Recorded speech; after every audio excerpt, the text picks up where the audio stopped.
this is currently being recorded. And once again, this is an event hosted by TCR. And we are very, very grateful that you are here to join us. Let me briefly explain to you, share with you the structure of our today's meeting so that we'll know what to anticipate. Briefly, this is going to be a panel discussion, and I will briefly introduce the panel speakers in just a little bit. After introducing them, and I will not say too much about them because I'm going to honor them because they know the story much better than I know the story. So I will give them some time for them to actually share a little bit about the story with you, and also how we are organizing this webinar is that each of them either they were directly being cajoled or being volunteered to take on a certain character in a movie for them to actually provide some exposition or some examination analysis from that movie character perspective, right? Now, because in the movie, there are many characters in the very interesting characters, the story is very interesting, but we only have like 3 panels, and we have one of them have been asked to assume the role of Shang-Chi or examining the life of Shang-Chi, and the other one is the sister Xiaoling, and also the other female characters to look at it from a very interesting perspective, from the female perspective. And I will let them share with you what character or characters they would mainly be speaking from or sharing their thoughts. And another person will be the father, who assumed the role of the father, Wen Wu in this case. And so we have some questions, and I will put into the chat pod the questions so you can actually use some of this question. We might not be able to address all those questions, but it will be probably useful. Hopefully they're useful for you even to start thinking about it in your own time, or you could use it and build, based on those questions, you can build some other questions surrounding it that can actually serve whatever learning purposes that you have. And at this time, I'm just going to turn over to the speakers, first to Valley to just share with you a little bit about herself and also the character that she's going to be analyzing. And after that, we'll ask Christian, and then we will ask John, and then I'm going to fire the first round of questions. Thank you so much. Hi, everyone. My name is Wali, and I'm an assistant professor at Southern Oregon University. My pronouns are she, hers. I'm very excited and thrilled to be in this space to talk about predominantly Shang-Chi's sister, Xiaoling, and maybe if time permits and if we go towards that direction, then maybe their mother, Li Ying, and their aunt, Ying Nan as well. And of course, Aquafina. So there's quite a few female characters that are extremely powerful from very different intersection identities, but I'm really excited to talk about Xiling, who's Shang-Chi's sister. Hi, everyone. It's so good to see y'all. I'm Christian Chan. My pronouns are he, him, his. I'm an assistant professor at the University of North Carolina at Greensboro. In terms of today's discussion, I will primarily focus on the character of Shang-Chi, but I will also continue to focus on all these other elements that are tied within the entire movie related to cultural aspects, ways that we think about different pieces of counseling constructs that we're relating to in cinematic arts. And so in terms of my background, I have lived in many places within the United States, but I originally grew up in Los Angeles. I'm the child of 2 immigrants, and I am also, in terms of my heritage, I am Filipino, Chinese, and Malaysian. And so other than that, I am also a queer person of color. So I'm very much happy to be here with colleagues, with community, and excited to engage in this conversation. Before I go, I don't know if Ali wanted to share a little bit about her background as well. Yes, I think I missed that item. Thank you so much. Yes, in terms of my connection to this topic and the culture, I grew up in India and I came to the US as a first generation immigrant for my higher education. So I've lived in India in one city all my life. So there's quite a bit of embeddedness from North Indian culture where I was born and brought up. Now migrating here, I am navigating and exploring what my Indian identity means in the context of larger Asian diaspora. Thank you. Thank you. Thank you. Welcome, everyone. My name is John Harachand, and I am at the University of Texas, San Antonio. And in terms of just the character that I'm going to kind of share about or speak to would be the father, Wen Wu. We, in preparing for this, we spent some time kind of like just focusing more so from the Star Wars identity of Darth Vader and saying that the saying "I am your father" that I was going to share with Christian at some point, and we had quite a laugh from that. So just in case we bring that up, you might have a little bit of context for it. In terms of my own identity, I am an immigrant. I'm actually a foreign international worker in the U.S., but I was home for me is Guyana, South America. My parents both belong to both East India in terms of like the country India, but in India, and my mom's side of the family is from China, both mainland China and Hong Kong. So that's kind of where my ethnic identity is. And home, but my second home is Toronto, Canada. So a little bit, I've been around a few different places over my lifetime, and hopefully I get to do even more. But yes, it's good to be with you all here, and I'm looking forward to our discussion together. Thank you very much. Thank you very much. And a little bit about myself, and I'm going to moderate this. Of course, I have to talk about myself because I'm always talking about myself. I am a Chinese Malaysian, so both my grandparents were immigrants from China, somewhere near southern China, Canton. They emigrated to Malaysia, and then my parents were born in Malaysia. So I know it depends on how you call, whether second generation, first generation, but never mind. So I'm kind of a full-blooded Malaysian Chinese in the sense, with a Cantonese background. And I've been here in the US for 20 over years. So currently I am a professor of council education at Oregon State. So enough about me. I just want to fire my first round of questions to our panelists. Okay, so what is the main theme of a character? Whatever character you have selected or you have been assigned to provide an exposition with. Think about how is the main theme of that character informed by the self or whatever the lived experiences of that person, and then also talk about what kind of personal and cultural and contextual variables that actually inform the formation or the construction of the theme that you have observed. Absolutely. So when I look at Xiaoling's character, the theme that really resonates with me, the first part is that of resistance, but resistance in a culturally responsive and respectful way. She notices that when she and Shang-Chi, both of them, lose their mother, and her father diverts all of his anger, hurt, disappointment in training Shang-Chi and leaves her away from that training, stating that she reminds him too much of his wife. She experiences that anger, she experiences that frustration, that abandonment, and she doesn't sit back, she fights back and resists it, but in her own subtle, covert ways.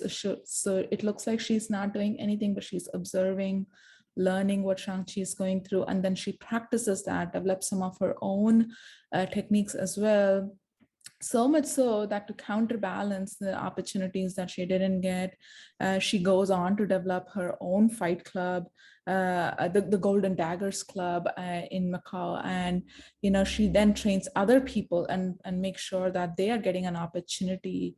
So when I look at her throughout, there are multiple key points in the movie that we can talk about. The moment when Shang-Chi abandons her, and then the moment when he comes back, and then when they both fight their father. Every time she gets an opportunity to resist, she is very sure of her identity and doesn't feel the need to perform her resistance, but at the same time doesn't give that up, and finds her own pathway. And there's this moment, where she talks about how she escapes the Ten Rings Empire using an underground tunnel.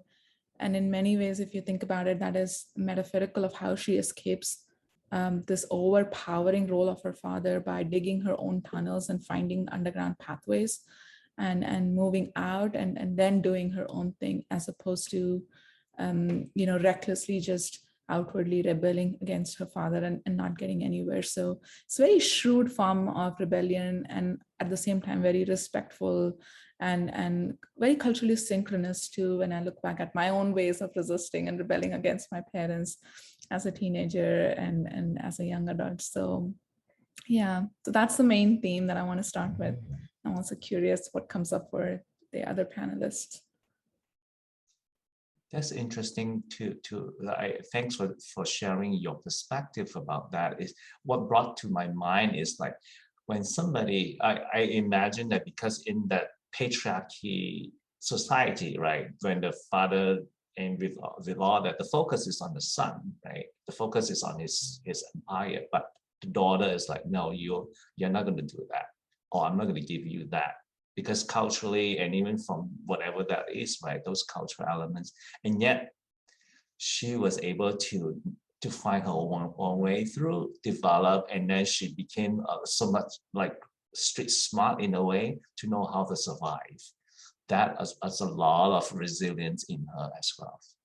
Thanks for bringing up that theme in her character.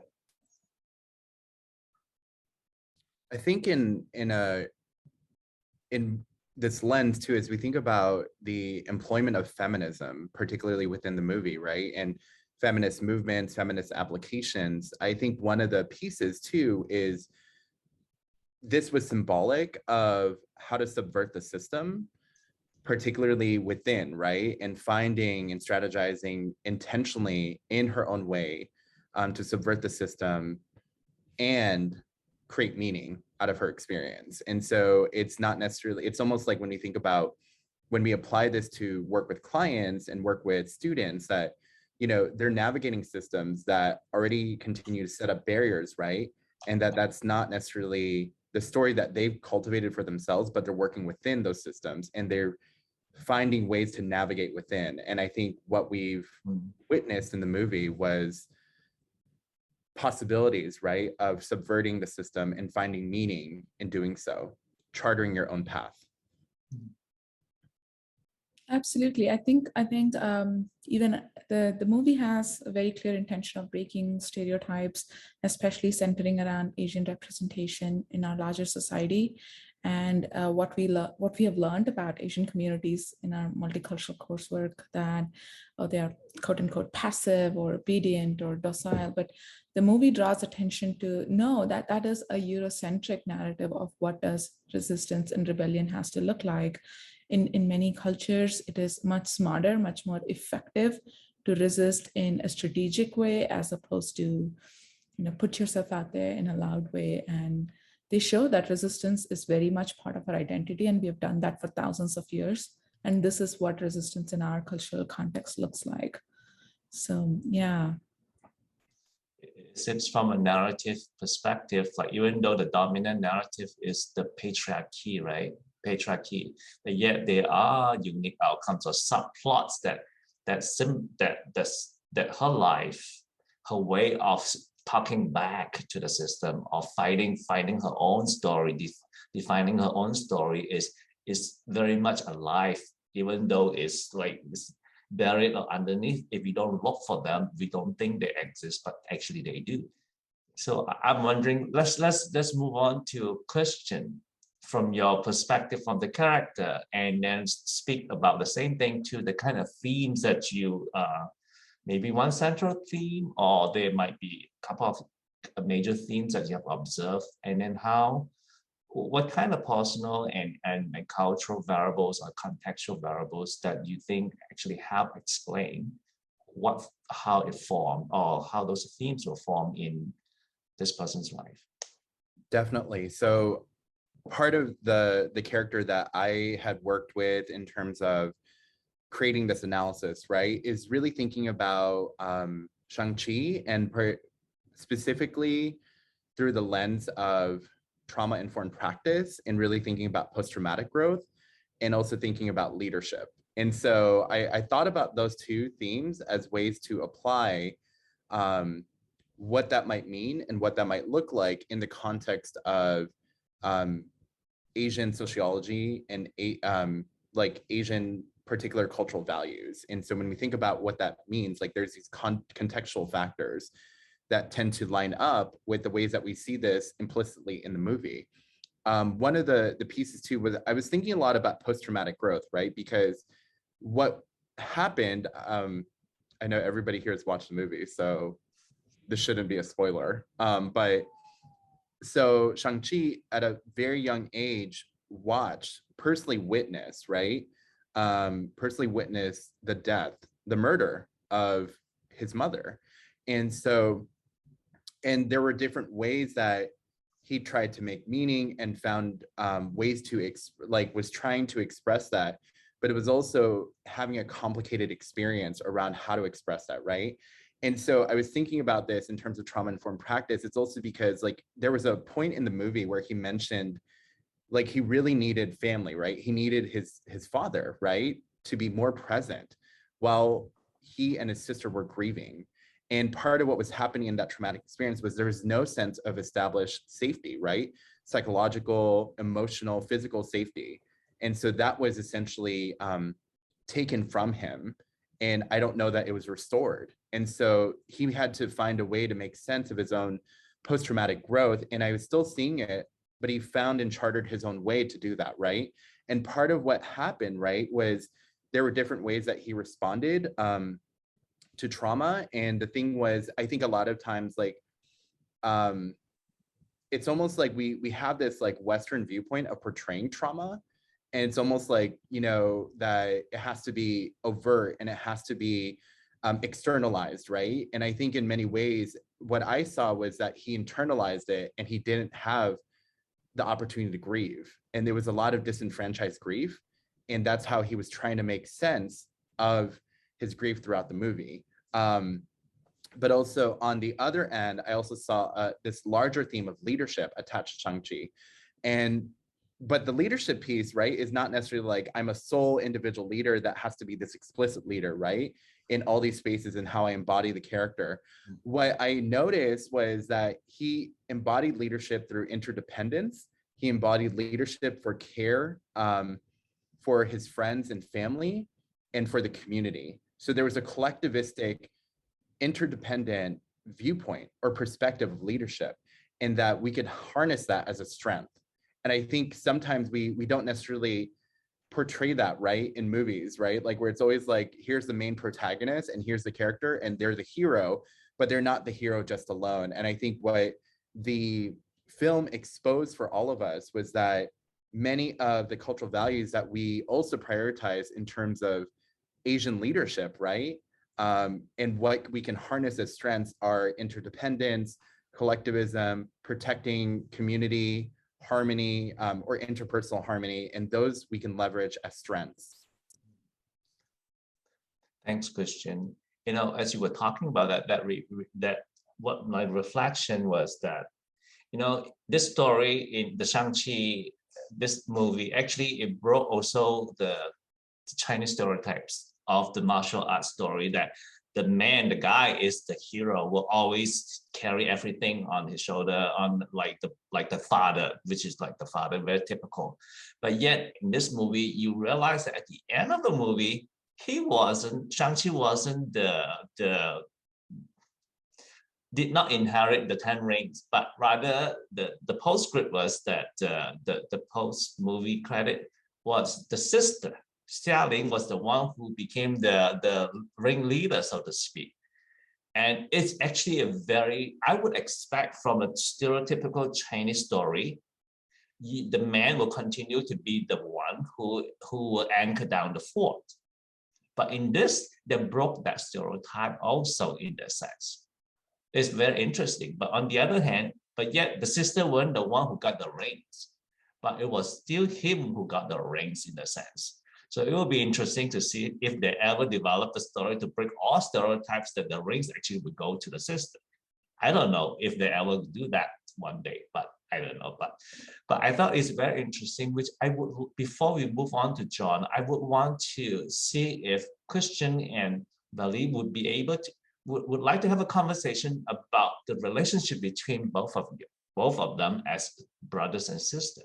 What kind of cultural elements behind that, or that you were able to observe? Because it was the kind of emotional, physical cutoff, the kind of tension that I experienced. And right, so anything to add to that?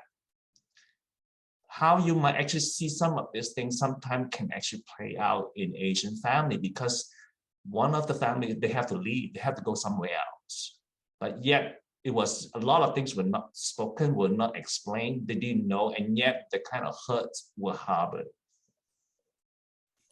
I think about the birth order position and the importance of that, the role of the older sibling, and that gets even more amplified depending on how the birth order intersects with gender. But the position of the first one in many Asian communities, and we know there's a lot of intersectionality within Asian communities too. So while I'm not Chinese, within the Indian context, the oldest sibling is in many ways kind of a watered down, but definitely a parental figure for the younger siblings. So if the parents are not home, it is assumed that the oldest sibling is the temporary parent, the temporary adult, even if it's just an age gap of 1 year or less than that. So I was able to kind of relate to the pain that Shaling experienced, where she just didn't lose a brother when he went away and didn't come back. She probably lost a brother, a friend, and a parental figure when she was already grieving. And that can feel like so many losses in the same go, and just reactivate all those stories of not being good enough, being abandoned, kind of left to fend for yourself, because that is not what family values typically center around, where we are encouraged to look out for each other, we are encouraged to support each other, often even put the family unit before the individual, because collective well-being is such an important value. So it is multiple losses, not just the loss of one person or one role. And we think about that. And another, almost the flip side of that coin, as I think about my clients, my own journey as an Asian Indian, is that of forgiveness. You forgive your family again and again and again. It is not something that people take for granted. And it is that you can always return back to the family fold. And we see how Yingnan welcomes them. We see how Shaling welcomes Shang-Chi back. And eventually, the father also asks for forgiveness just in the last moment before he dies. So asking for forgiveness and offering forgiveness is also the ultimate act of love that the Shaling gives and receives. So it's that abandonment, that anger, that disappointment. But as the movie progresses, we also see her maturing and noticing that Shang-Chi might be the only family left for her. And how is she going to renegotiate that anger that she had at one point with forgiveness now? Thanks for bringing that up. That's a very great point. That a lot of families, regardless of cultural background, right, in order for relationship to continue to work and for repair to work, forgiveness is very critical. I think the one piece that I reflect on, and I know this will probably surface again later in our conversation, one of the stereotypes that was, I think, typically subverted, that was part of what we often see embedded in patriarchal perspectives that can reflect in Asian communities too, right? The other piece was, what I appreciated in the movie was this subverting of, like, you know, in terms of leadership, that it's becomes so male dominant. And it's almost like, you know, what I appreciated was that there was moments where, yes, we like, it was so implicitly embedded, but seeing the aunt and seeing the mother really serve as the teachers, right, of the craft, like passing down cultural values. Like, really, I think that was certainly meaningful, not only for me, but also really to notice that that sometimes we often rely on, like, oh, it's just like, you know, patriarchal values, where we think, okay, that's who transmits all the cultural values across generations. It's like, no, like, we can also take this feminist perspective to really understand that the mother and the aunt are very powerful figures in the movie, and they took a large part in transmitting, teaching, passing down values across generations. That reminded me of the concept in system theory about complementariness, right? Is that correct? Is that word that you have? Is also like the dialectical, the yin and yang, right? You have the patriarchy. There is actually a strong matriarchy idea somewhere else, where the women will find a meaning, will find a space in a very influential way. Which is very good. That obviously from outside you look at it is patriarchal, but actually patriarchy cannot exist without the other part of things to balance things off too. Yeah.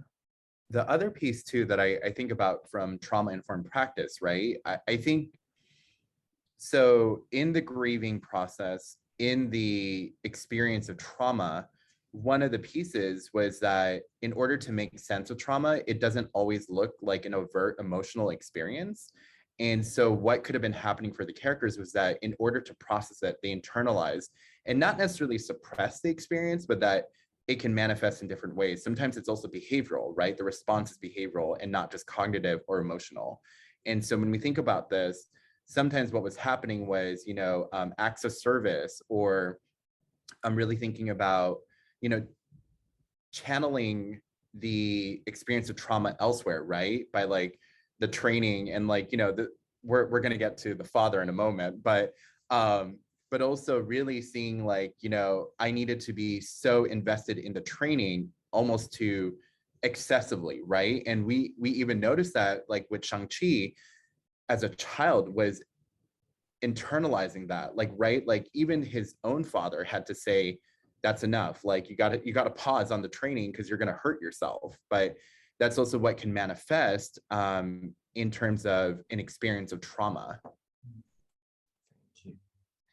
Before I move on to John, I just wanted to, like, we don't have to explore that, but something to note also between, remember when Shang-Chi received the card, the postcard that has got the dragon, that connected them. There was a shared language and shared meaning of the dragon, and the dragon theme is a very strong one in the movie, because at the end the dragon is the one that helped them to overcome and conquer the soul suckers, the dark force. You see, that's a very strong theme. It is a mythological theme in the Asian, in the particular the Chinese culture.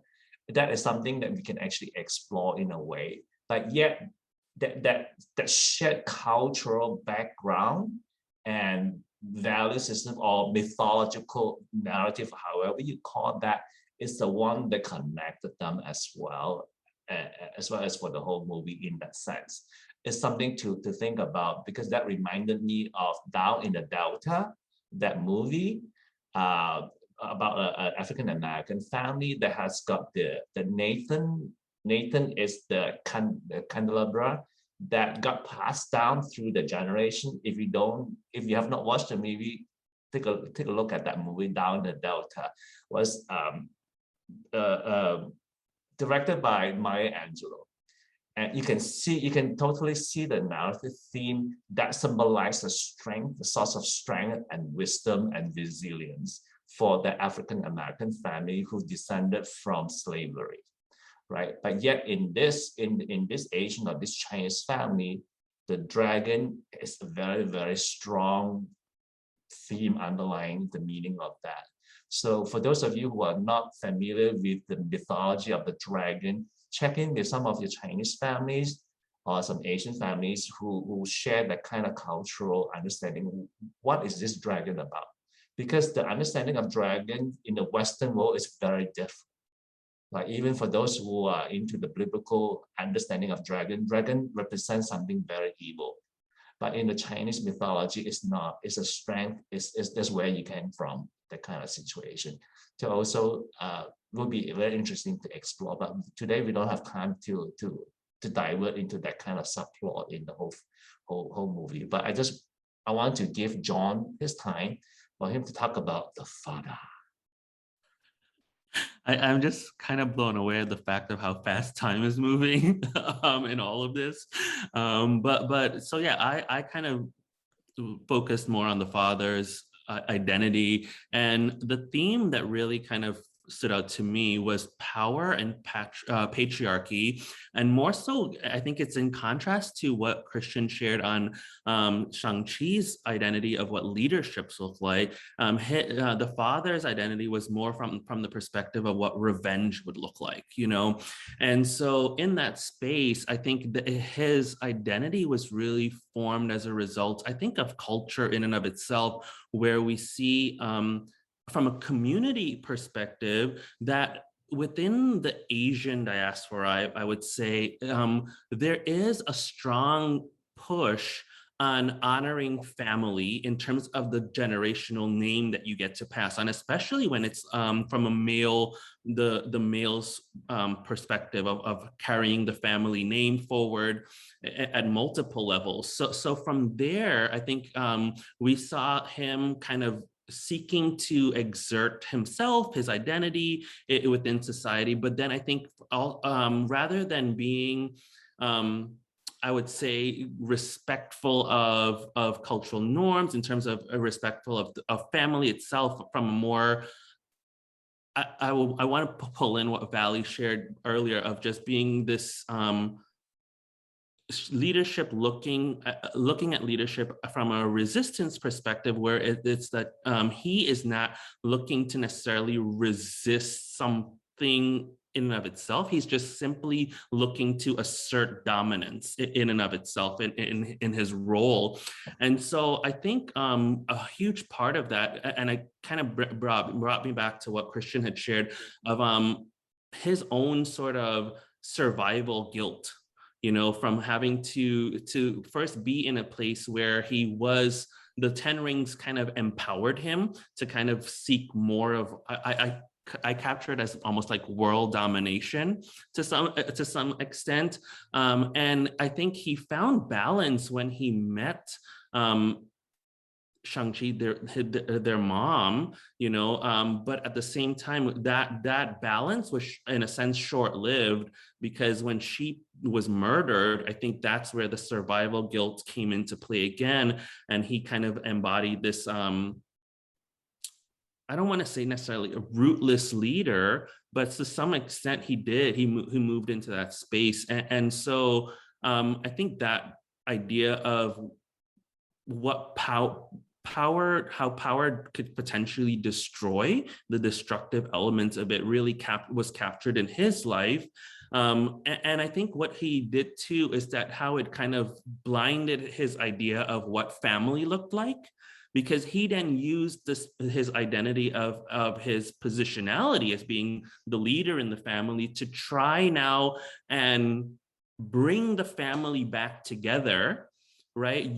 Rather than using coming from it from a loving perspective, I think he was in his mind, it still potentially would have been portrayed as his version of what love looked like, but I'm trying to bring them back to himself and bring the family back together so as to kind of rescue his wife back on the island, so I think that was what really stood out to me from a thematic perspective of where he was coming from. Anything else that I would share? I think that's kind of what I had right now. Thanks for bringing that up, John. As you were sharing that what came to me was his character, like in a lot of way, the father's character, it fit that dominant narrative about what a man, what a husband, and what is the strong man is to be like in the culture, to grab power, to be the one who dominates. That's how he totally bought into that, and he makes sense of his own existence from that perspective, right? So that's how he make meaning of himself. When he met the wife, that provided him with a different way of looking at things, and then he decided he was like the wife, or that the person that he fell in love with was able to persuade him to let go of that narrative and create something different, right? So they actually also have to leave the whole world behind, including her, the wife, because the wife they were not allowed to do that, right? So they would have to go out and find something else. But I remember in the story at one point, because after the wife died, right, then he said, no, it's almost like I should not have allowed my wife to talk me into this new life, because it doesn't work. So he's go right back into that, the dominant narrative of power and strength and whatever that kind of, that which from how we interpret it is destructive, right? And disregarding everything else, right, in that sense. But yet his life always have that sub-theme in him, that the love, that there's always that part. And yet it's always that he could not let go of the other part as well. And that is the kind of struggle in there. Talking about struggle, I would want to check in with all of three of you. What kind of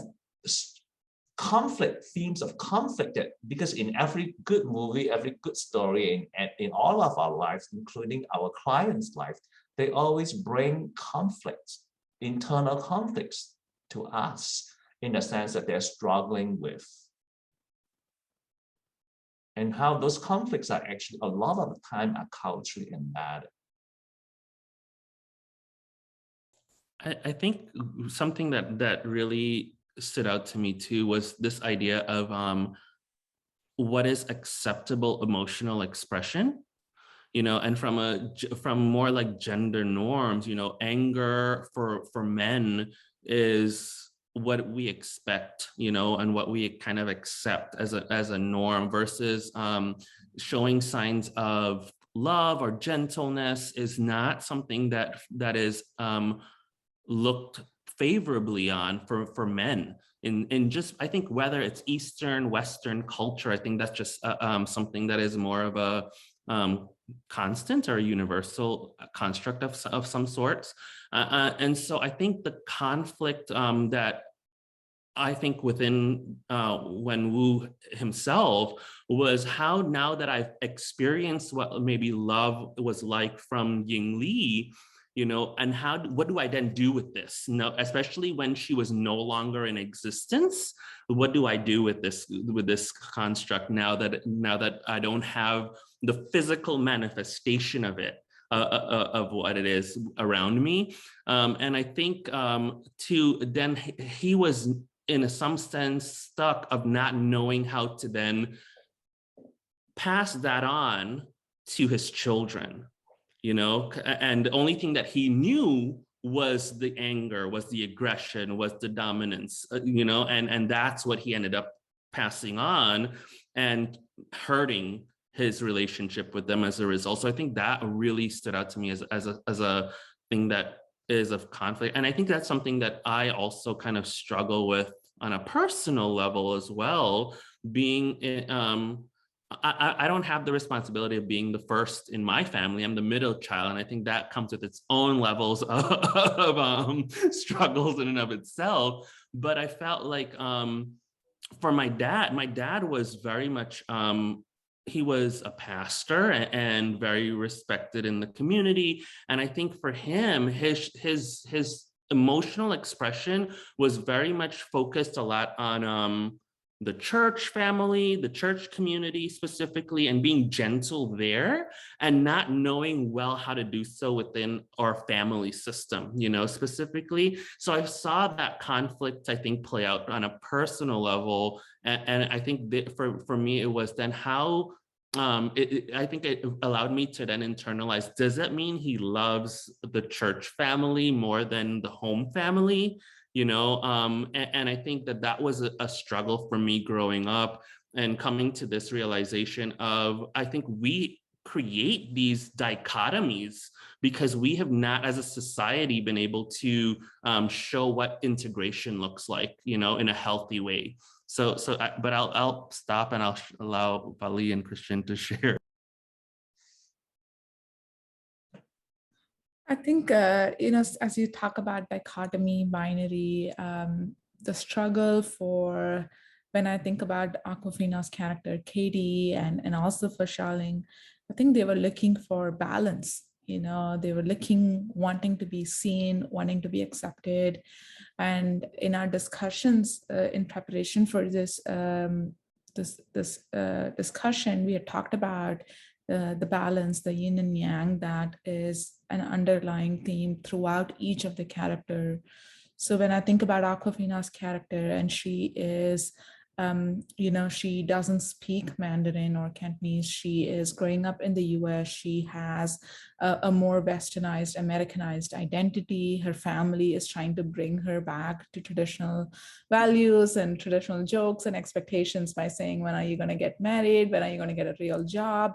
Which I think many Asian intersecting families can relate to when we get questions like this. But when she goes back to Talo, to the village, and when she learns some of the skills that she may not have had access to as a bicultural person, and she learns how to use the bow and arrow, the archery, and fight back, there is something that clicks within her that has been missing for a long time. And the teacher trusts her to go out there and fight. And she finds herself way more congruent, authentic in that moment. And when I look at it from a yin and yang perspective, it is possible that until she came to Talo, until this event unfolded, maybe that was not a part of her that she was in touch with, and she had to have a pivotal moment that she could come in touch with. And we see that for Xiaoling's character too, who over time, maybe because of the absence of their mother, or maybe because of this deep anger and abandonment, she could not come in touch with the more softer, forgiving, fluid aspect of her life until she met her brother, until her life reached that milestone point. So when I think about our students, our clients, and ourselves as educators, what are some ways in which we can lose track of our balance and engage in excessively dominant values of what does productivity mean? What does perfection mean? What does harmony mean? What does success mean? And when we lose track of our cultural notions of what success means, success in my community means living a happy relational life. It has nothing to do with impact factor and citations. And how can we integrate those two worlds so that we don't have to give up one at the cost of other and live a more harmonious life? So that was a struggle that really resonated with me as a person who also identifies as a woman. Yeah. Excellent, thanks. That's good points. One of the conflicts that I noticed for Shang-Chi was particularly so not necessarily inheriting the vengeful approach that gets passed down So I think that's one piece, but also I think there was a vexing situation for Shang-Chi about how do I essentially, sorry, this is totally me as a couple and family person, but now I'm like thinking about self-differentiation. So like, how do I really honor the relationship I have with my father, but also acknowledge the toxicity that I inherited? And also separate myself from that, right? Like I can still have a relationship, but I know that I'm not going to be him. And so I think in many capacities, that's where some of the growth was happening throughout the course of the movie. What I noticed was, especially as we think about this in Asian communities, there's also this balance of honoring and understanding the conflict that can happen, particularly with, I'm honoring filial piety, but also I'm really trying to resist the toxicity that I can inherit. And so that's also like the vexing situation that I see Shang-Chi wrestling with throughout the course of the movie. And we see that even culminate towards the end where he is essentially had the opportunity, right, to kill his father. And he chose not to. He let it go. It is, yeah, Christian, thanks for bringing that. Then it's very interesting that each of them, they have parts. They're kind of very split, right? They could not reconcile different parts of themselves in that sense. Like, for example, and from a family system perspective, of course, there were a lot of emotional cutoff, even physical cutoff that he had to leave. He had to go because he was not able to be who he thought he was, or what his mom taught him to be, because his dad was training him to be an assassin or to take revenge and all that. And when he did that, that's the dark side that he had to reject. What did he do? He had to run away. So that is emotional cutoff. And of course, the sister also had to do things to emotionally cut off and physically cut off. And they were all kind of the conflicts or the inability to come to terms with each other, with the experiences. They find themselves, the trauma or whatever that went on that happened to them, they have to cut themselves off from each other. But then the moment came when they came back together, they had to struggle about what does it mean now that we are back. In fact, remember, Shang-Chi said, I will have to come back and kill him. The only way to do is to kill my father. Then we all will be all at peace, right? Then the story, of course, has a twist that it actually didn't happen that way, that you don't have to kill him because that is part of you. Remember the conversation that Ange was talking to him about. So the whole story, from a cultural perspective, it has the integration of the yin and yang. How do you come to that state of balance, which Lily talks about, where you come to the place of moderation, where you can hold both polarity in a place that makes sense to you. And at the end, and yet that becomes a strength for you to overcome the threat, the external threat that comes to the family and to the individuals. Now, Christian, thanks for switching gear in a sense, bringing in the family system issue. So I'm just curious if any of you can speak more to some of this family dynamics, family systems. Certainly, we can throw in Bowenian into it so much in that sense. But anything else that you recognize from a system theory perspective or any family therapy approach that you recognize that this is played out and these concepts are applicable in this story as well? I want to think the idea of our construct of triangulation was in play, where the dad specifically utilized the army, as the third kind of person in the relationship compared to his kids. So if we're looking at the three three people or whatever we're looking at in that triangle, and I think because of that, the army then became his way of maybe relating to his kids, his children. And because of what that an army represents physically, emotionally, in terms of strength, in terms of power, in terms of to some it's death, in and of itself, and which is an embodiment very different to what then his wife kind of was embodying. And so I think from that perspective, how that in and of itself had shaped the way he then related to his children, but also then how they came to understand him rather than seeing him as a protector, they kind of end up viewing him as someone to be feared, and I think that in and of itself was I think that's something too we might see again more so in any sort of family system where we see a father figure, and it's very hard usually to relate, especially as a male relating to my dad in and of itself. It was very challenging, and I think it's just as Shang-Chi kind of also differentiated and found his place, that he then was able to kind of see maybe where dad was coming from and what he was still trying to do, and still figure out that he didn't have to exert the same sort of power that his dad operated from, and so I think that for me, just even as I visualized that what their relationship might have been like, and even though there were those gentle moments, like Christian said, of dad coming in and telling him he needed to stop punching the pillar, kind of thing. I think those moments were just eclipsed for Shang-Chi specifically by all the other things that dad was doing, whether directly or indirectly, as a result of leading that army. And so that's kind of like what I really stood out to me.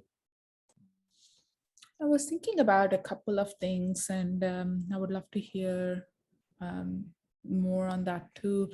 One is the role of what we call here as extended family.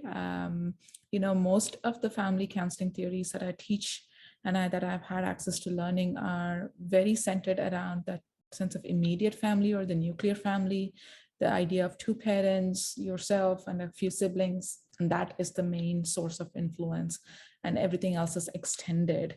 That is not a universal concept of family for many communities. It is actually not true for most of the cultures in our world, where what we call extended family is actually a very important part of raising a child, raising an adult. So when Yingnan teaches Shang-Chi those forgotten arts of grounded in Tai Chi, grounded in a more fluid approach to self-defense, as opposed to the more what we now label as more masculine, more hardened approaches to self-defense.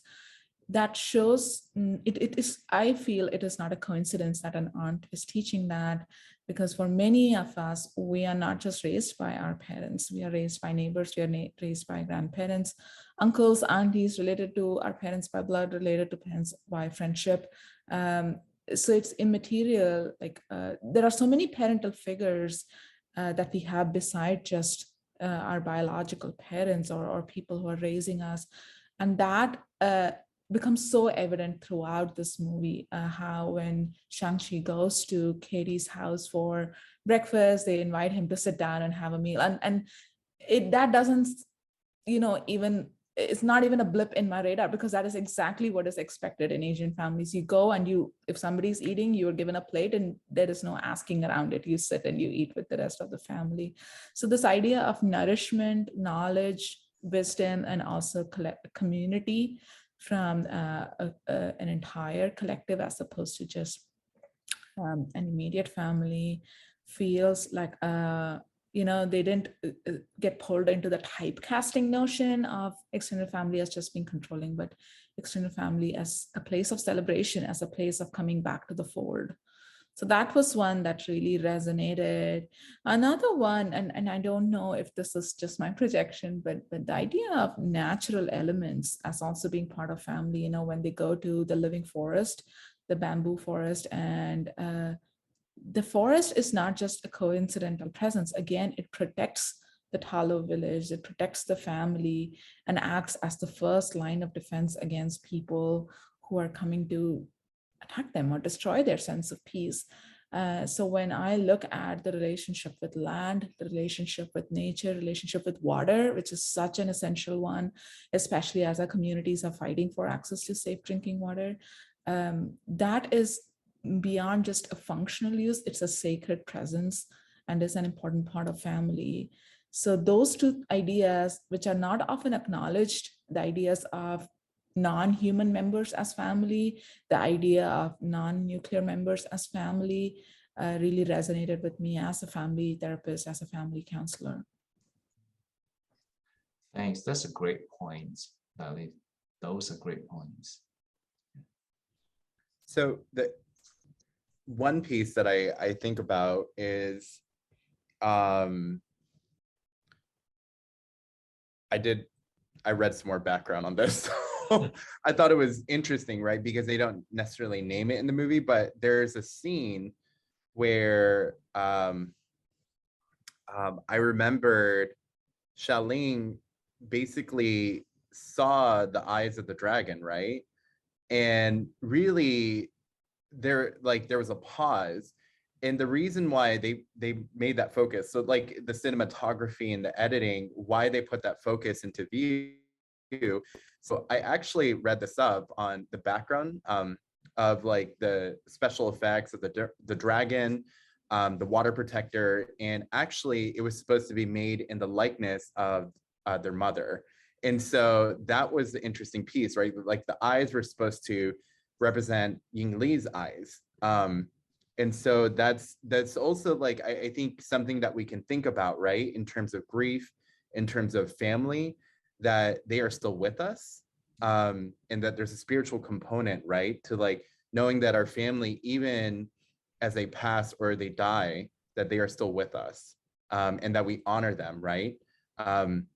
In a multitude of ways, whether that's we make sure like at meals, like we offer plates, we make sure like to honor their memories, and that there's also things that we plan for, right? And pass down. And I think that's the other piece too, that we also noticed that Ying Li had passed down really important items, right? That she had preserved for her children, but that the Talo village and had basically reserved for them. So the other piece too that I was really thinking about, and I'm going to take us on the twist here, so not necessarily on the family route, but on the couples route, which is very fresh in my mind because I teach couples counseling this semester. So the funny piece here is also really thinking about the interplay between what had happened for Wenwu and for Ying Li, when Ying Li basically had to make it like this very difficult decision, right? Of walking away from community, from the village, but also honoring the commitment to her love and her relationship for Wenwu. And it's not necessarily to say that it's a dichotomy, it's that, or that you have to choose one or the other, but at that moment in time, that's what she knew was offering her a balance, right? And I think in the image of couple relationships and intimate relationships, sometimes what can happen is that in intimate relationships, we discover new parts of ourselves, right? Through the relationship and through our commitment to the relationship. I took us down a twist for couples work. Thank you. Thank you for throwing some of those nuggets in there. And what came to my mind is moments of healings, right? The story has got many moments of healing.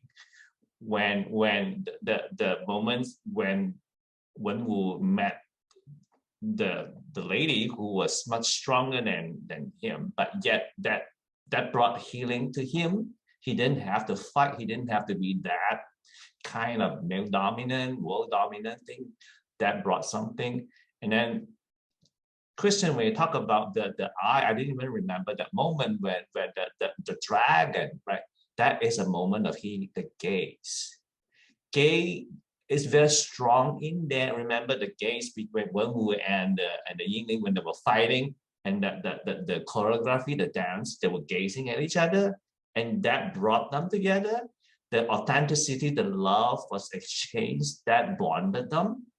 And it's the same too, you see this, at the always towards the end when Shang-Chi and the father were in the fight, and they had the gaze also, and that brought about the healing as well.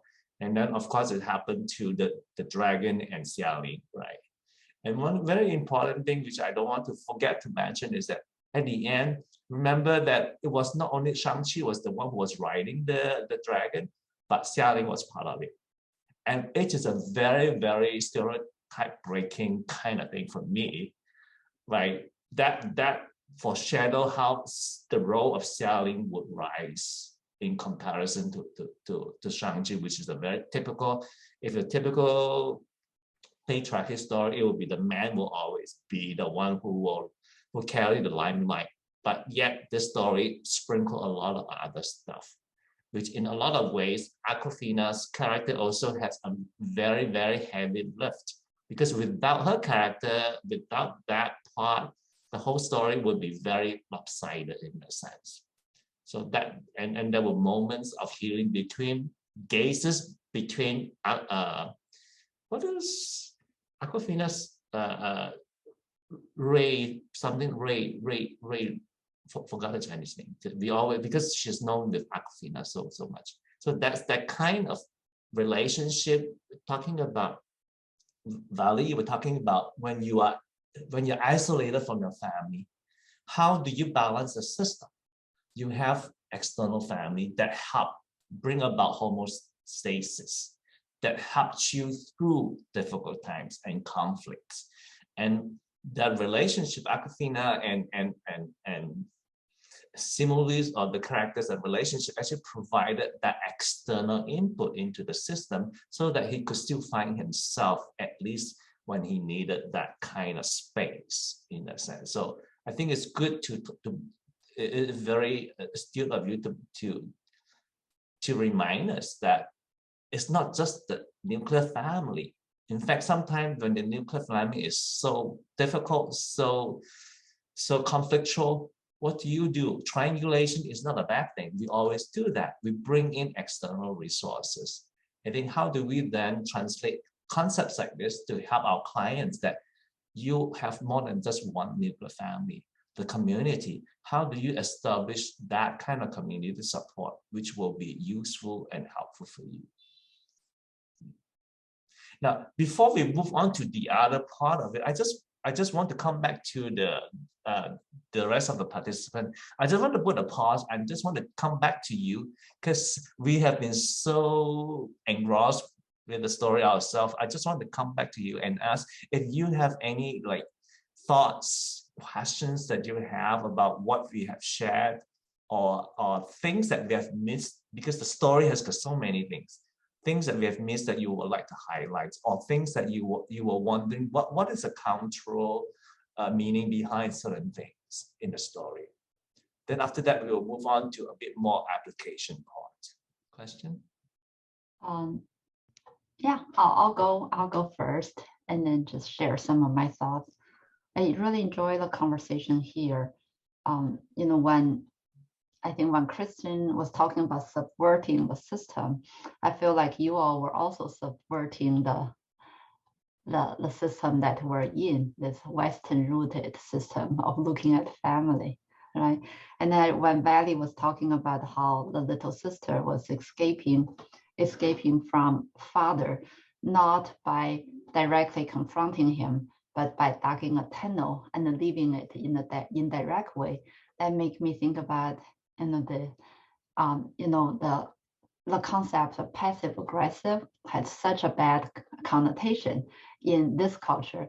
And I always think, how's passive aggressive worse than aggressive? And what's the difference there?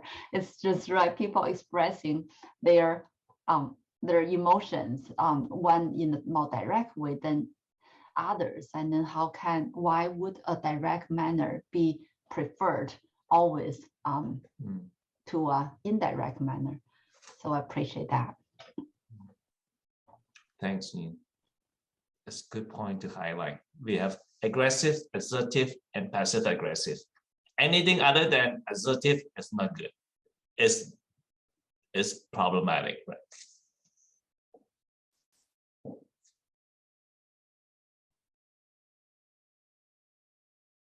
Thanks, Carlos. Questions? Any questions? Anyone? Yeah, bring up. So one question I have actually is the creation and the making of Shang-Chi, and whether there's trans-cultural, transnational translations, cross-cultural creations. Because when I Googled it, Shang-Chi was created by these two people in the 1970s who, judging from the name, are not Asian. Jim Starlin and Steve Englehart. I'm not familiar with the comic genre, so I wonder, how when they created this character, what kind of cultural understanding do they base that on, and then what kind of cultural stereotyping, that will go into it. And then when Shang-Chi was made into the movie, I think Shang-Chi was made by an Asian American director. Was that right? Yeah. Was it the director of Crazy Rich Asian? No. What I understand, my reading of the story is it was created in the 70s, like what's correct, and it was created with a lot of stereotypes, including the father was a Fu Manchu. They actually did not do the Fu Manchu character because it was very stereotype. Even Fu Manchu was his costume or his wearing was yellow and yellow apparel. So that was associated with that Asian stereotype. And Shang-Chi's character was created after the Bruce Lee kind of martial art kind of construct. So there were a lot of stereotypes. I've never read those earlier comics, and then because if you were to go back and you look at it, there were a lot of very, very Asian stereotypes, which when they wanted to do this story, and the Simu was the one where they were actually questioning that we really don't want to do that kind of thing because we don't want that, we don't want to perpetuate that kind of Asian stereotypes. So how do we, so they actually have to recreate characters to include now the father's figure is much more complex and nuanced rather than just an angry, power crazy person, but he has the other part of him, right? So they created a different story so that a different character, so that the story is different. My read of it is that the director has a Japanese. I think is a multicultural, has a Japanese mother or something like that. And the screenwriter also has one part, and the director grew up in Hawaii, and the screenwriter I think grew up in the San Francisco or something like that. So both of them has the Asian influence. So based on what I read, actually a lot of the scenes and the experiences were part of their own story, like about names, like about naming, and about some of the stereotypes and some of the like experience. I wonder if the story about Aquafina like singing Cattle Hall, California was part of the experiences in the past, which is very interesting that they even put in that part of Hotel California. Like it has nothing to do with Asian, right? It's all an American iconic song, and it talks about the culture. But yet that you see a lot of the integration of those elements into it. So I'm not sure if that answers your questions, Yoon, about how the story if the story of this movie were made 5 or 10 years ago, it would have been a very different way, because it also reflects current wokeness in the sense about, hey, don't stereotype us like that anymore. Yeah. Okay. Thank you for the background. This is really good to know. And then there's another layer of translation. Both the director and the screenwriter are Asian Americans. Yeah.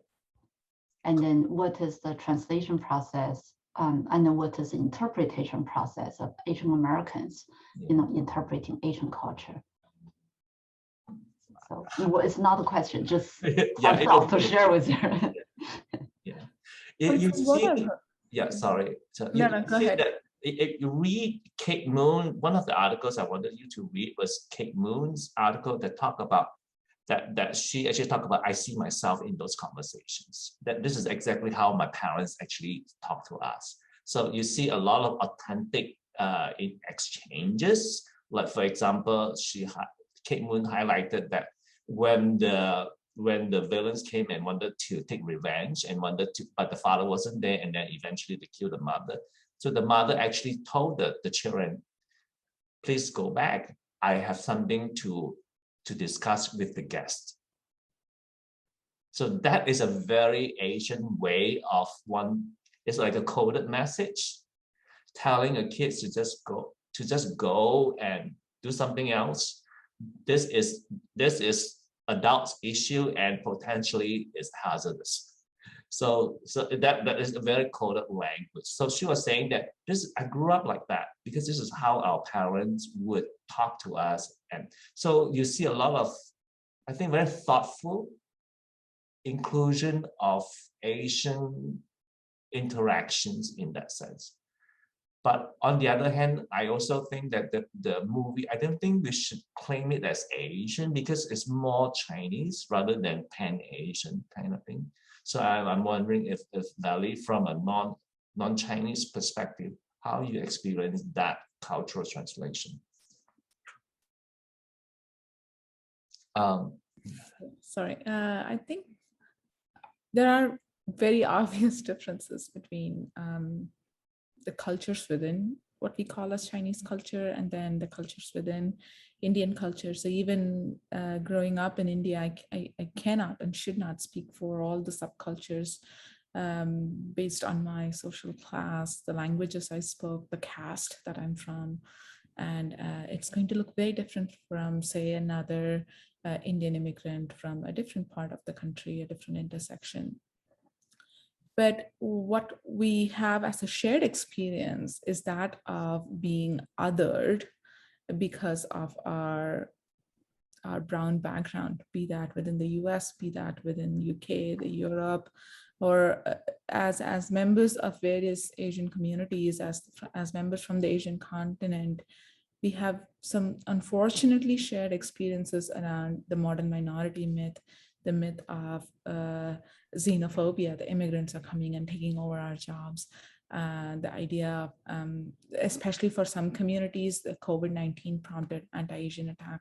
But we know that in the post 9/11 era, a lot of brown communities from the Indian subcontinent faced a lot of that anti-immigrant sentiment. So this experience of being othered is not new for us. So when Katie experiences a sense of otherness, navigating two worlds as an Asian American, but not feeling fully Asian, but also not feeling fully American, or when they go back to Macau and people recognize that they're ABC, they're American-born Chinese. These are familiar scripts for us as we navigate through our experiences. So while the language in which I would speak to my parents would look very different, my responsibility as the oldest sister is not very far from what is expected from older siblings in other parts of Asian cultures.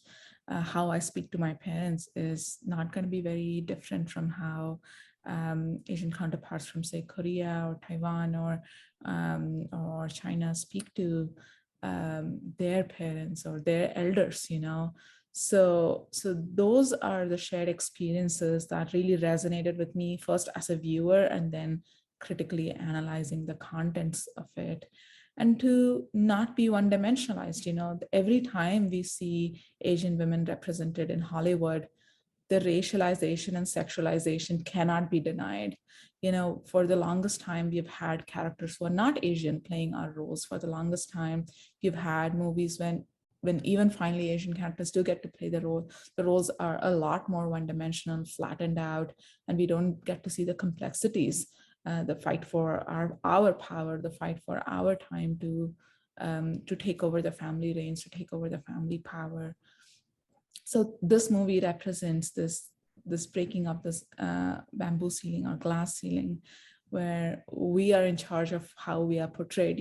We did not see hypersexualization of any of the female presenting characters without trying to then immediately categorize them as tomboyish or just completely asexual. Like they were very confident in their appearance and did not feel the need to assert that in every scene that they were playing in.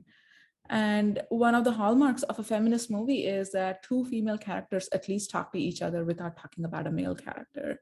And we had several moments in this movie where female characters talked to each other, but not necessarily about a male character they were related to or was their love interest.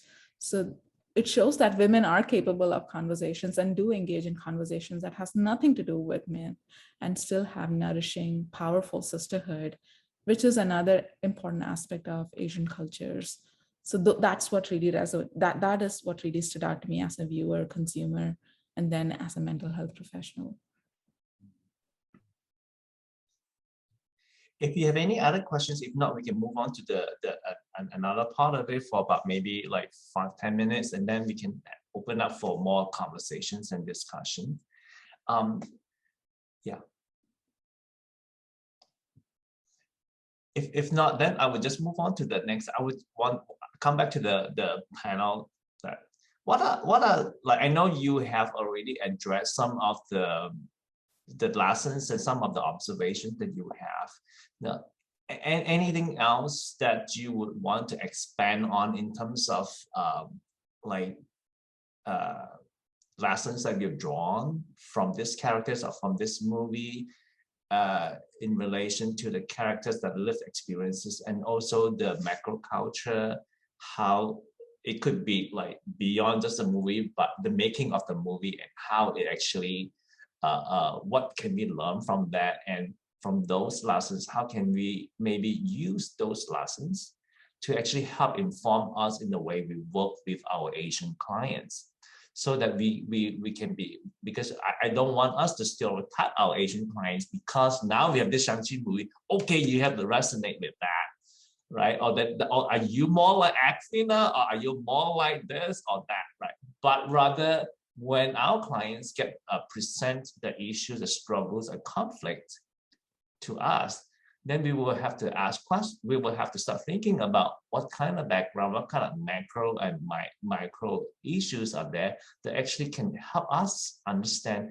why the presentation of the conflicts are such. Let's move to that direction and have some conversation about that. I think the one piece was certainly I would be, if I saw or worked with Shang-Chi at the beginning of the movie and at the end of the movie, very different approach, right? I think I'm going to take it from the end of the movie, but I think what I'd highlight was there was, or actually, no, let me do this. I'm going to take it from the beginning of the movie. So I think one of the pieces was that he wasn't quite giving permission to himself, not just to grieve, but also really to release some of the guilt, right? Like for leaving his sister, for perhaps not doing more, right? As a child to protect his mother when they were attacked. So releasing some of the guilt and also acknowledging, like, so it's not necessarily saying release the guilt and ignore, right, your feelings, right? Because I think that would be so much more detrimental. And I think that's even like the furthest away from collectivism that we often think about. So honoring both, right? Like honoring the fact that you can release this guilt in a meaningful way, and it doesn't have to look like what we think the rest of the world says how you have to release guilt. And then also really honoring that there's a space for self-compassion in the work, and honoring the fact that, you know, you are taking care of other people. And so what do you need right now in order to take care of yourself? And it's okay to have both. It is okay to be able to take care of someone else. And it's also okay to take care of you too. And I think that's something that we learn generationally, even in the midst of the movie, right? Like that there was this inheritance of, this is how I need to externalize and act upon my grief, act upon my trauma, but instead what I can also do is honor my own wellness in the process.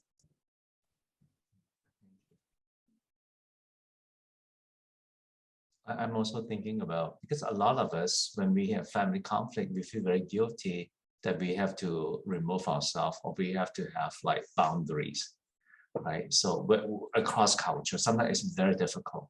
Whether even even a lot of American clients will find it very difficult to maintain boundaries and all that. So boundary issues are very important, and how we I'm also thinking about how we can to normalize as setting boundary is part of survival, part of actually it is a good thing for the system. At least temporarily at this point, we do need to have the boundary until and unless something get worked out and then we resolve, right? Because a lot of particular Asians will be very difficult in some ways. I'm not trying to stereotype, but I'm thinking about my family. Like in a way, I'm kind of cut off because I'm so far away. Yeah, but yet also I pine for them in that sense. The older I grow, but yet how do we normalize experiences like that?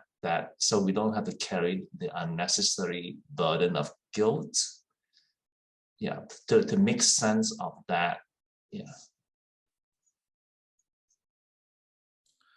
I'm thinking too of the way that we very much internalize experiences, and especially when there are challenges that we experience within, it's very difficult with even to share that experience outside of, let's say, our immediate family, and how we really do try to keep things contained, and present a face of like, everything is fine, when in reality, we might all within that family system might be struggling, and I think that's so much of I want to say from broadly like a shared sort of value that we have within an Asian more perspective, but I also see that even within the Western culture, but I think the difference is that within a Western framework where it's easier, it seems, it would appear,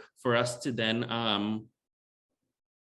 verbalize that, whether it be going and seeking help, as opposed to within the Asian framework where we say help seeking comes from within the family system itself, right? And it doesn't come outside of that in any way, shape, or form. If you do, you're more so dishonoring your family by sharing that which is personal with some potential maybe stranger out there.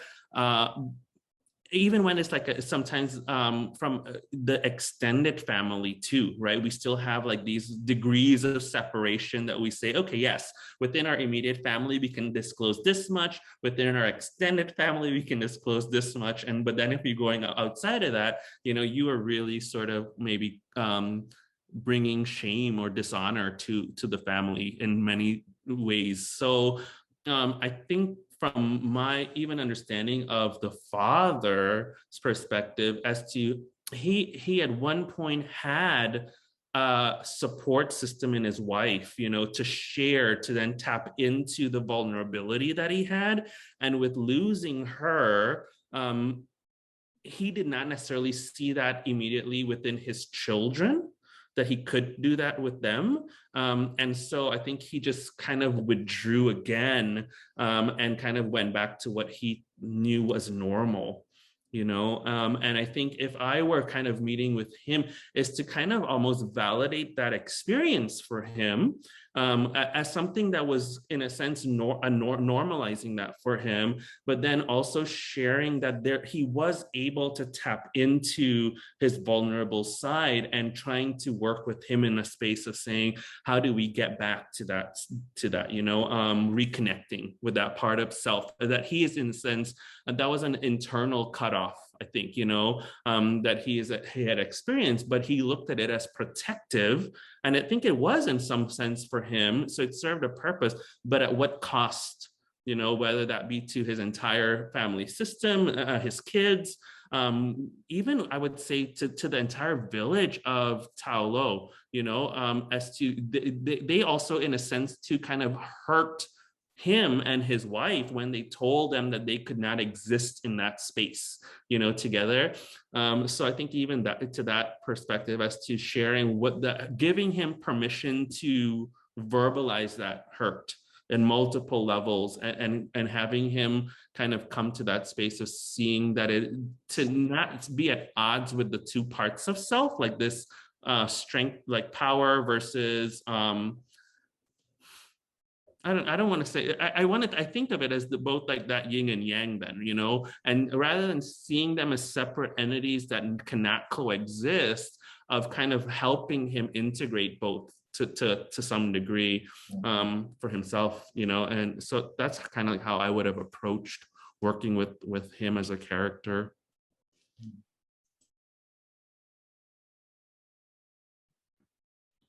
I think the cultural component that really stood out to me with clinical implication is the use of silence. Many a times, many Asian communities, silence is projected as passive, as not knowing. When we look at international students' mental health literature, it is flooded with research articles that say they don't talk in class, they don't want to participate in class, or clients don't want to speak in the session. And we can project that as a resistant client, a reluctant client, or just a client who's not interested. But the movie gave several opportunities where in a high context culture, not everything has to be verbalized obsessively, sequence after sequence. When I think about it, Xiaoling's character did not repeatedly express how disappointed or abandoned she felt with Shang-Chi, but we knew watching just those few minutes of the first interaction that she was extremely hurt. And underlying that, underneath that anger is just sense of abandonment. So working with clients who come from high context culture can require us to renegotiate what we understand by silence, what we understand by nonverbal. So even in the last scene when Wu looks at his son, he doesn't go on to say each one of those words of asking for forgiveness. I'm sorry, I love you, I care about you. But it's that look, and they both know, and then his expression changes. And now he knows he can die in peace because his son has forgiven him. So working with clients, we may, especially in telehealth, we may have to be more observant. Working with students, we may have to be more observant. What does their silence mean? And am I carrying my cultural meanings of passivity and reluctance and projecting that onto silence? It's a very great point to bring up that in a lot of cultures, because the Western culture, according to the research, is very word verbalization dependent, right? If you don't speak it up, we don't know what, so you have to speak up. So it's a very much a Western way of encouraging you. If you don't say it, I don't know, right? So, but in a lot of high context culture, the context helps you make sense. You understand what a gaze mean, right? What that little nudge mean and things like that. So it's how do families find their own language within their own cultural way of communicating? It's very important. Yes, Minju, you have a question. Go ahead. Oh, yeah. Hi, I just wanted to share my perspective and experience. My name is Minju, and I'm a private practitioner in Seattle, and I'm the first year doctoral student in Oregon State University. I'm actually Dr. Ng's student. And in my private practice, I mostly work with Asian Americans who were raised in a very traditional toxic household. And actually, some of my clients reported Shang-Chi was triggering in some ways because of the family expectation in the movie, the family expectation, projection, pressure, and gender discrimination, etc. So putting the martial arts and the fantasy part aside, I think the movie is exactly portraying the reality of Asian family dynamics. And I'm so glad how it was addressed and portrayed in the movie. And as Dr. Chen mentioned, I feel a lot of anger and guilt at the same time with my clients. And I, like as Dr. Haichan mentioned, like help them externalize, that help them verbalize their anger and guilt is very important. And I usually utilize the inner child work to help them heal the trauma. It's like literally it's a trauma, and I also want to add that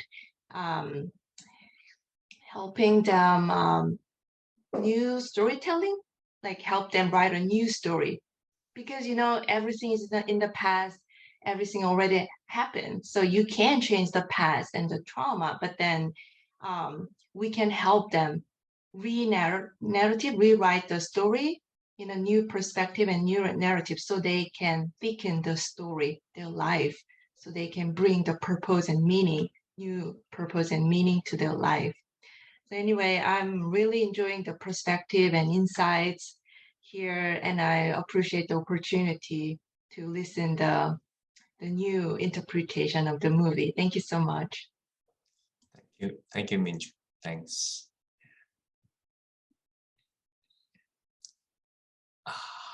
How about other folks in the other participants and chime in? Yeah, feel free to disagree too, because each of us are interpreting the movie from our perspective, and we certainly have, because the movie is so rich. There's so many nuanced layer, and yeah, bring up themes that you have observed that you thought that was interesting and wonder what that was about. Yeah.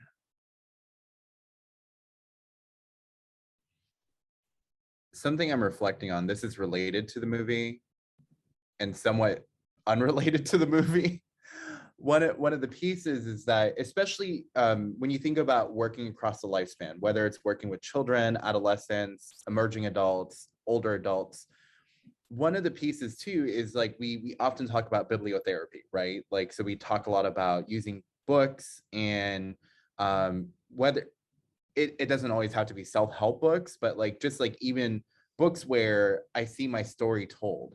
And I think a lot about the director, right, of Shang-Chi, Destin Daniel Cretton, why he was so invested in creating this movie, right, was in retelling the story. He really wanted there to be a film where he had a superhero he could look up to, right? So I think that was one of the main driving purposes.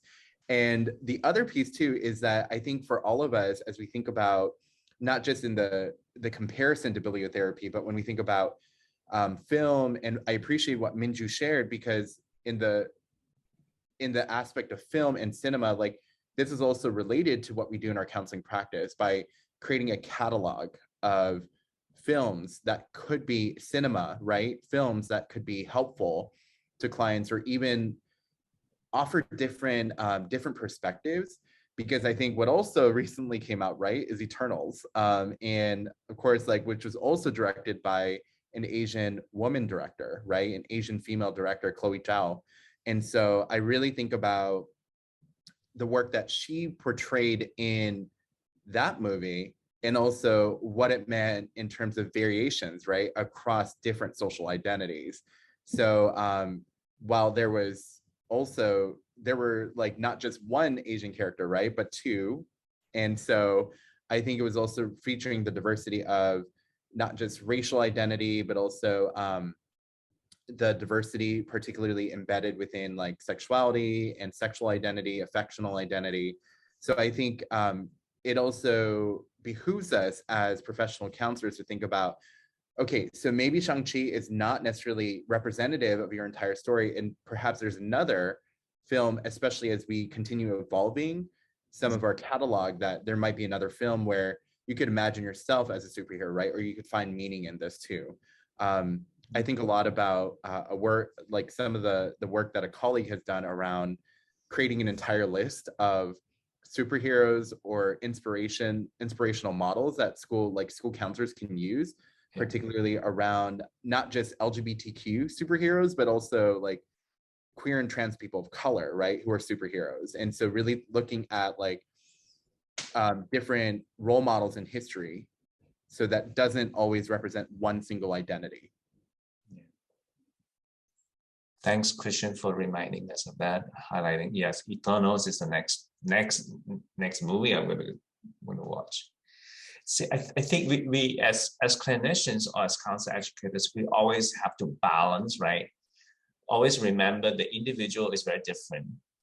you might have some cultural elements, but you also have a lot of things. Like, for example, Aquafina is supposed to be Chinese family, but her character, but yet she is like a square peg in a round hole, whatever. Like she haven't found herself yet. But then there will be moments where she can find herself. So you see the story, how each of their lives story move on, and it will be interesting to talk to our clients about how your story can progress and can evolve, right? And there's individual, there is the group cultural piece, and then also there's universality behind a lot of characters.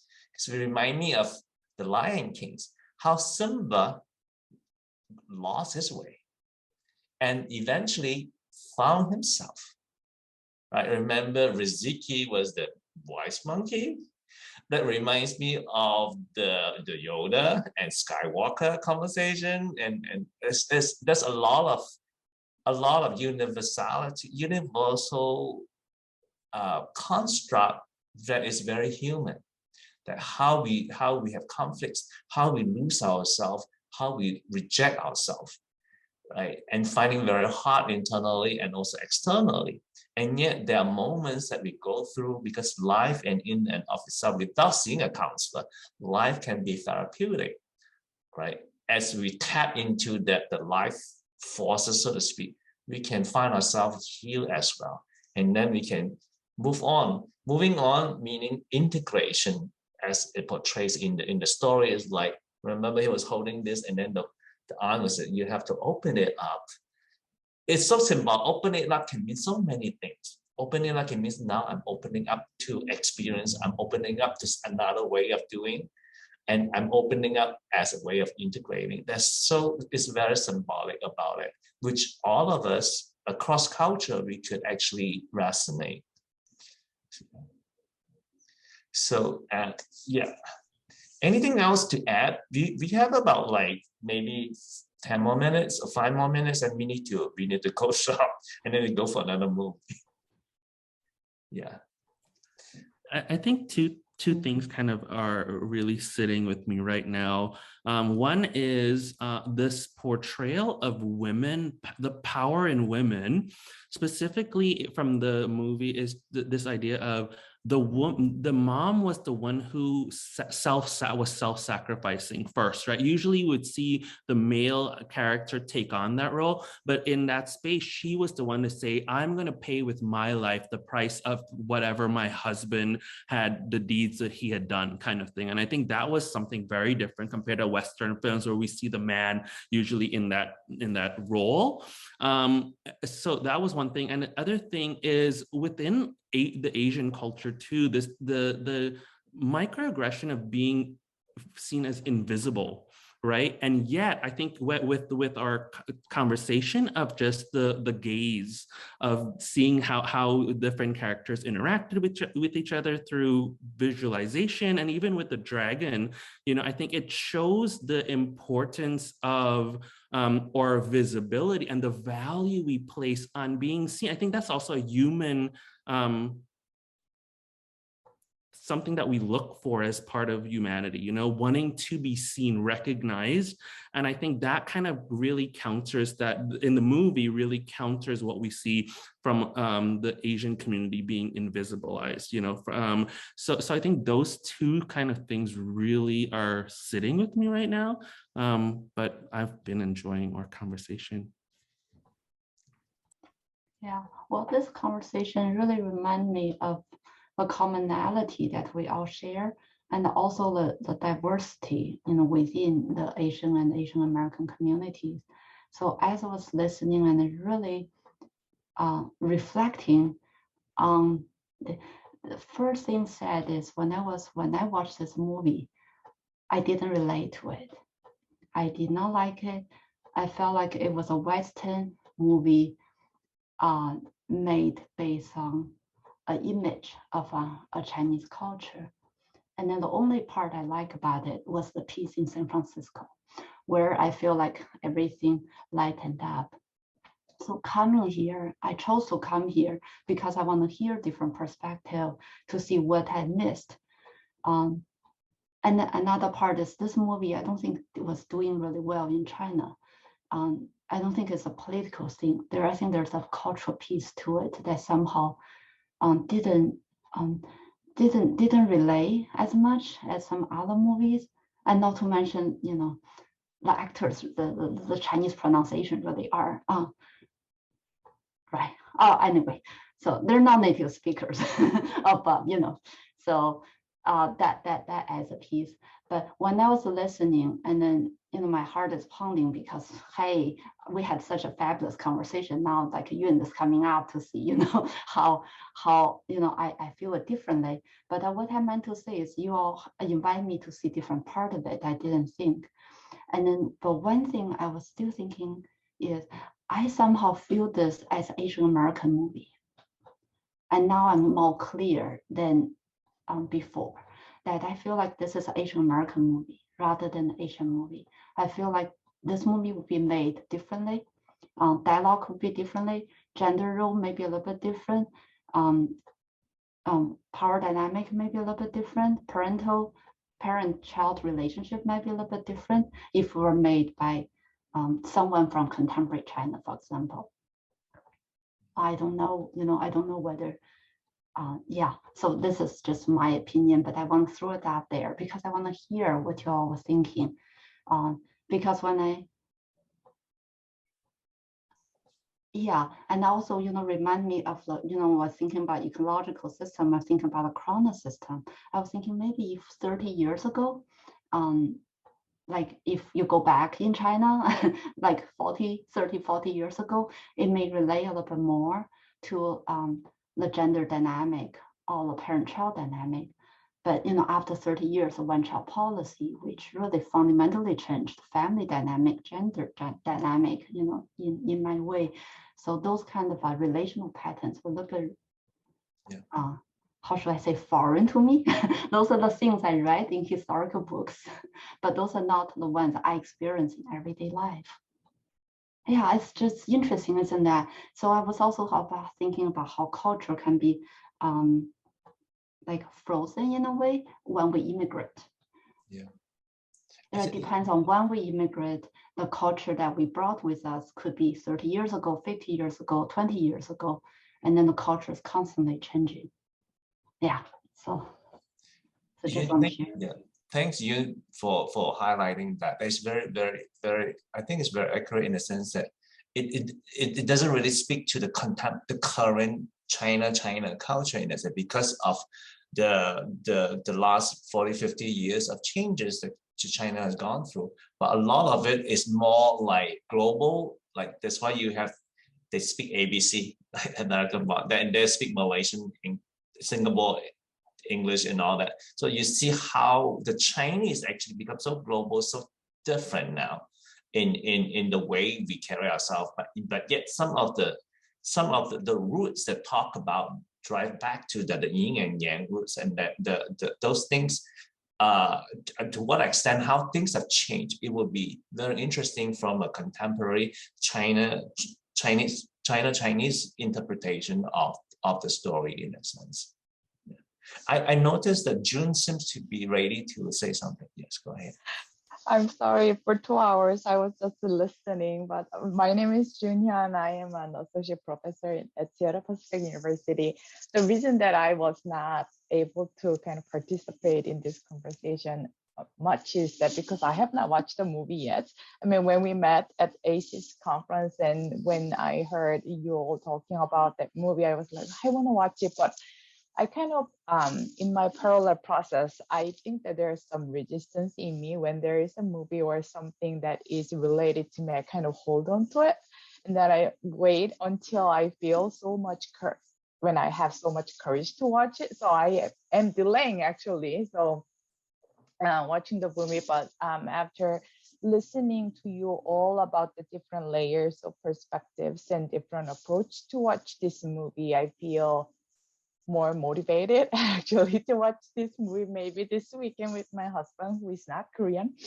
And the one thing that I was wondering about, as Yun, you mentioned about it may not be really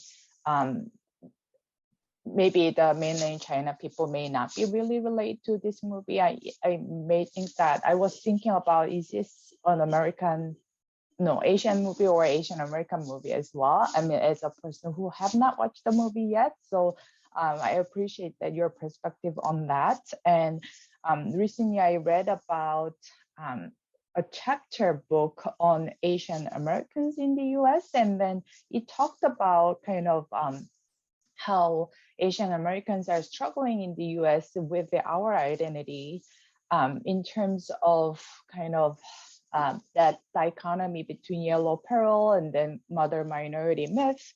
And they kind of conceptualize it as a racial melancholia based on the Freud's kind of concept. And I was wondering about how it was portrayed in this movie. And now I am, again, more motivated and listening to you all about different perspectives on it. I feel more motivated to watch this movie.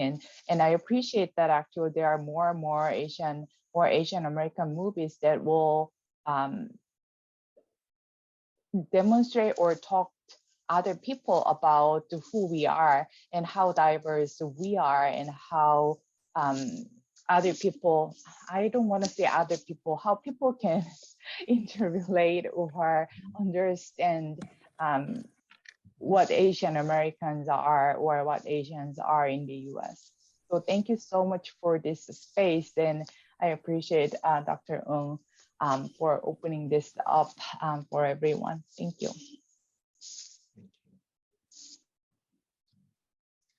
Yeah, we have a couple more minutes. I wonder if any other questions and reflections that the other participants may have before we close our session today.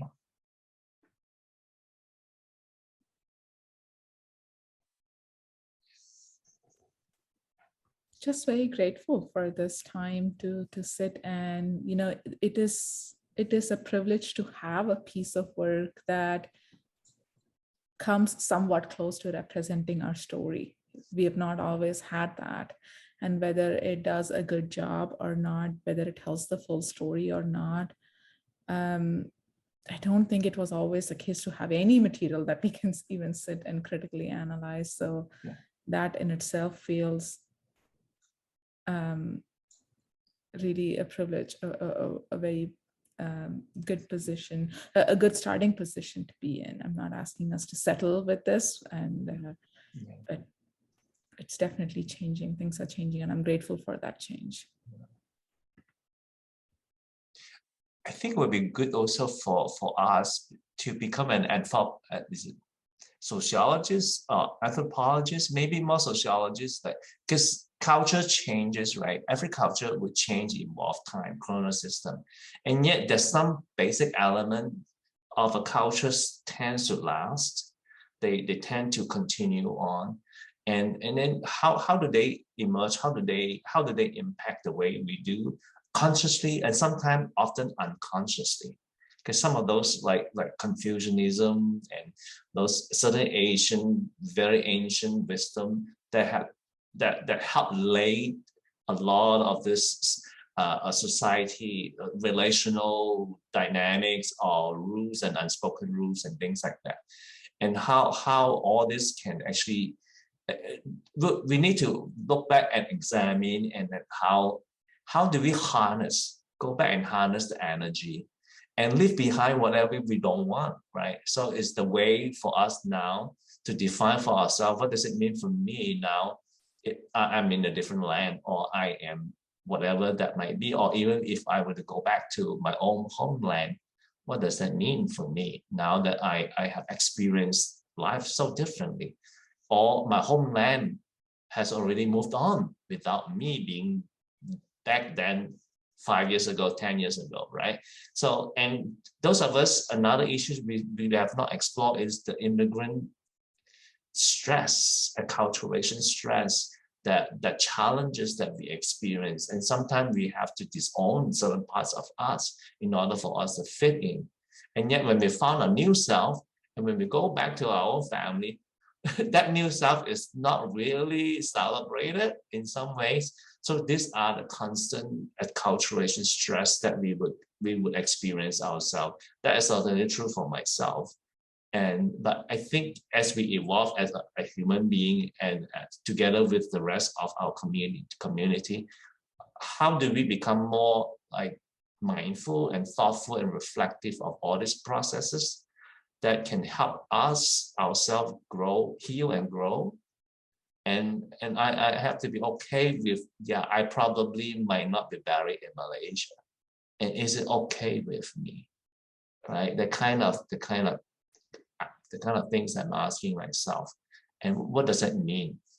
So I appreciate that and particularly for the panels, John, Christian, and Valerie, thank you for your time. I know this is the extended 2 hour that we have done. Appreciate those of you who hang in there with us. I appreciate very much your time, and we do need to draw to a close. And I'm thinking about doing another webinar just based on the movie, but looking at just purely from a system perspective, that how as instructor, as counsel educator, we can use movies such as this for training for our students. Thank you very much. And I just also want to remind you that this is recorded, and then hopefully, I don't know when we'll be able to put together the final version for us to archive on YouTube. We will certainly inform you when that happens. And check us out, check the Counseling Roundtable out, and collaborate with us if you need. And I know that we have to go, and Valerie has to go see her clients. I thank you very much once again, and namaste, and 谢谢, and whatever, and 多谢, and all the Asian language. And 감사합니다. 안녕히가세요. 안녕하세요. Okay, thank you. Bye-bye.